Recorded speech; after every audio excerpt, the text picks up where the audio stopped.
Sir ಶಾಸಕರುಗಳಲ್ಲಿ ಬಡವರಿಗೆ ಅಂತ ಅವ್ರು ಸಂಬಳ ಕೊಡ್ತಾ ಇರೋದು ಅಂದ್ರೆ ನಮ್ಮ ವಿಜಯನಗರ ಕ್ಷೇತ್ರದ ಶಾಸಕರು, ಗೋವಿಂದನಗರ ಶಾಸಕರು ಮಾತ್ರನೇ. ಜಯದೇವ ಹಾಸ್ಪಿಟ್ಲಿಗೆ ಅವ್ರು ಬರೋ ಸಂಬಳನೆಲ್ಲ ಬಡವರಿಗೆ ಹೆಲ್ಪ್ ಆಗಲಿ ಅಂತ ಕೊಡ್ತಾ ಇರೋದು. ಈ ತರ ಶಾಸಕರನ್ನ ನೀವು ಕರ್ನಾಟಕದಲ್ಲಿ ಎಲ್ಲೂ ನೋಡಕ್ಕಾಗಲ್ಲ. ಅಂತ ಶಾಸಕರುಗಳಿಗೆ ನೀವು ಕೆಟ್ಟದ್ ಮಾಡ್ತೀರಾ ಅಂದ್ರೆ ನೀವು ಇನ್ಯಾರಿಗೂ ಒಳ್ಳೇದ್ ಮಾಡ್ತೀರಾ ಸರ್? ಯೂತ್ ಕೊಡ್ಬೇಕಾ? ಪ್ರಿಯಾ ಕೃಷ್ಣ ಅವರು ಕೊಡಿ, ಸೀನಾಟಿ ಕೊಡ್ಬೇಕಾ? ಕೃಷ್ಣಪ್ಪ ಅವರು ಕೊಡಿ. ಯಾಕೆ ಕೊಡ್ತಾ ಇಲ್ಲ ನೀವು? ಮತ್ತೆ ಇನ್ನೇನ್ ಮಾಡ್ತಾ ಇದ್ದೀರಾ ನೀವು ಸರ್ಕಾರ? ನೀವು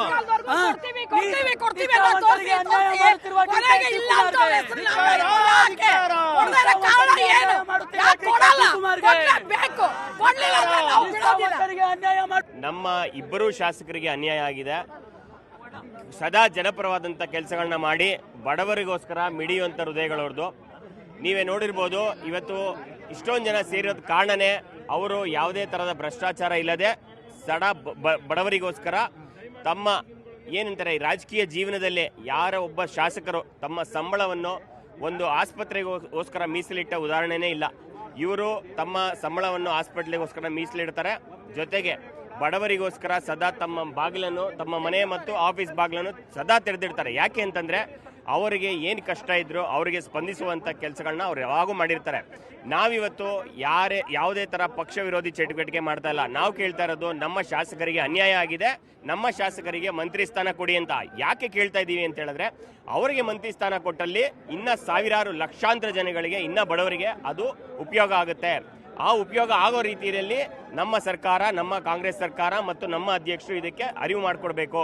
ಅದನ್ನ ಮಾಡಿಕೊಡೋದ್ರಿಂದ ಏನಾಗ್ತದೆ, ಬಡವರಿಗೆ ಯಾವಾಗೂ ಬಡವರಿಗೋಸ್ಕರ ಮಿಡಿಯುವಂಥ ಹೃದಯಗಳಿಗೆ ಶಕ್ತಿ ಕೊಡುವಂಥ ಕೆಲಸ ಆಗ್ತದೆ. ಅದನ್ನ ಮಾಡಬೇಕು ಅಂತ ನಾವು ಇವತ್ತು ನೀವು ನೋಡ್ಬೋದು. ಇದು ನಮ್ಮ ರಾಜೀನಾಮೆ ಪತ್ರಗಳು.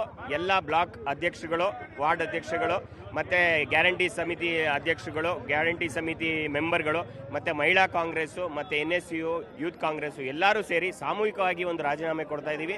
ಏನಕ್ಕೆ ರಾಜೀನಾಮೆ ಕೊಡ್ತಾ ಇದ್ದೀವಿ ಅಂತಂದ್ರೆ, ನಮ್ಮ ಶಾಸಕರಿಗೆ ನಾವು ಬೆಂಬಲವನ್ನು ಕೊಡ್ತಾ ಇದ್ದೀವಿ. ನಮ್ಮ ಶಾಸಕರು ನಮಗೋಸ್ಕರ ಮಿಡಿದಿದ್ದಾರೆ, ನಾವು ಅವರಿಗೋಸ್ಕರ ಮಿಡಿಯೋದ್ರಲ್ಲಿ ಯಾವುದೇ ತಪ್ಪಿಲ್ಲ. ನಮಗೆ ಏನು ಕೊಟ್ಟಿದ್ದಾರೆ ಅದನ್ನ ಕಾಂಗ್ರೆಸ್ ಪಾರ್ಟಿ ನಮ್ಮ ಶಾಸಕರಿಗೆ ಕೊಡಬೇಕು ಅನ್ನೋದಂತೆ ನಮ್ಮ ಒತ್ತಾಯ ಸರ್. ಶಾಸಕರುಗಳಲ್ಲಿ ಬಡವರಿಗೆ ಅಂತ ಅವ್ರು ಸಂಬಳ ಕೊಡ್ತಾ ಇರೋದು ಅಂದ್ರೆ ನಮ್ಮ ವಿಜಯನಗರ ಕ್ಷೇತ್ರದ ಶಾಸಕರು, ಗೋವಿಂದನಗರ ಶಾಸಕರು ಮಾತ್ರನೇ. ಜಯದೇವ ಹಾಸ್ಪಿಟ್ಲಿಗೆ ಅವ್ರು ಬರೋ ಸಂಬಳನೆಲ್ಲ ಬಡವರಿಗೆ ಹೆಲ್ಪ್ ಆಗಲಿ ಅಂತ ಕೊಡ್ತಾ ಇರೋದು. ಈ ತರ ಶಾಸಕರನ್ನ ನೀವು ಕರ್ನಾಟಕದಲ್ಲಿ ಎಲ್ಲೂ ನೋಡಕ್ಕಾಗಲ್ಲ. ಅಂತ ಶಾಸಕರುಗಳಿಗೆ ನೀವು ಕೆಟ್ಟದ್ ಮಾಡ್ತೀರಾ ಅಂದ್ರೆ ನೀವು ಇನ್ಯಾರಿಗೂ ಒಳ್ಳೇದ್ ಮಾಡ್ತೀರಾ ಸರ್? ಯೂತ್ ಕೊಡ್ಬೇಕಾ? ಪ್ರಿಯಾ ಕೃಷ್ಣ ಅವರು ಕೊಡಿ, ಸೀನಾಟಿ ಕೊಡ್ಬೇಕಾ? ಕೃಷ್ಣಪ್ಪ ಅವರು ಕೊಡಿ. ಯಾಕೆ ಕೊಡ್ತಾ ಇಲ್ಲ ನೀವು? ಮತ್ತೆ ಇನ್ನೇನ್ ಮಾಡ್ತಾ ಇದ್ದೀರಾ ನೀವು ಸರ್ಕಾರ? ನೀವು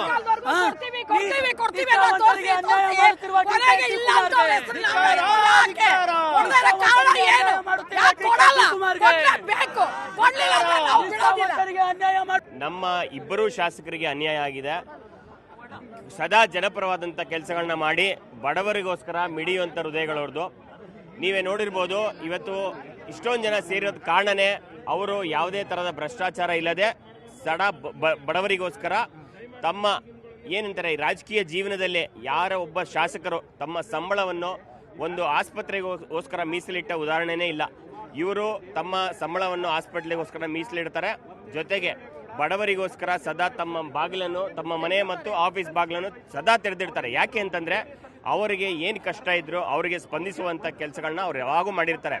ನಾವಿವತ್ತು ಯಾವುದೇ ಥರ ಪಕ್ಷ ವಿರೋಧಿ ಚಟುವಟಿಕೆ ಮಾಡ್ತಾ ಇಲ್ಲ. ನಾವು ಕೇಳ್ತಾ ಇರೋದು ನಮ್ಮ ಶಾಸಕರಿಗೆ ಅನ್ಯಾಯ ಆಗಿದೆ, ನಮ್ಮ ಶಾಸಕರಿಗೆ ಮಂತ್ರಿ ಸ್ಥಾನ ಕೊಡಿ ಅಂತ. ಯಾಕೆ ಕೇಳ್ತಾ ಇದ್ದೀವಿ ಅಂತ ಹೇಳಿದ್ರೆ, ಅವರಿಗೆ ಮಂತ್ರಿ ಸ್ಥಾನ ಕೊಟ್ಟಲ್ಲಿ ಇನ್ನ ಸಾವಿರಾರು ಲಕ್ಷಾಂತರ ಜನಗಳಿಗೆ, ಇನ್ನ ಬಡವರಿಗೆ ಅದು ಉಪಯೋಗ ಆಗುತ್ತೆ. ಆ ಉಪಯೋಗ ಆಗೋ ರೀತಿಯಲ್ಲಿ ನಮ್ಮ ಸರ್ಕಾರ, ನಮ್ಮ ಕಾಂಗ್ರೆಸ್ ಸರ್ಕಾರ ಮತ್ತು ನಮ್ಮ ಅಧ್ಯಕ್ಷರು ಇದಕ್ಕೆ ಅರಿವು ಮಾಡಿಕೊಡ್ಬೇಕು. ಅದನ್ನ ಮಾಡಿಕೊಡೋದ್ರಿಂದ ಏನಾಗ್ತದೆ, ಬಡವರಿಗೆ ಯಾವಾಗೂ ಬಡವರಿಗೋಸ್ಕರ ಮಿಡಿಯುವಂಥ ಹೃದಯಗಳಿಗೆ ಶಕ್ತಿ ಕೊಡುವಂಥ ಕೆಲಸ ಆಗ್ತದೆ. ಅದನ್ನ ಮಾಡಬೇಕು ಅಂತ ನಾವು ಇವತ್ತು ನೀವು ನೋಡ್ಬೋದು. ಇದು ನಮ್ಮ ರಾಜೀನಾಮೆ ಪತ್ರಗಳು.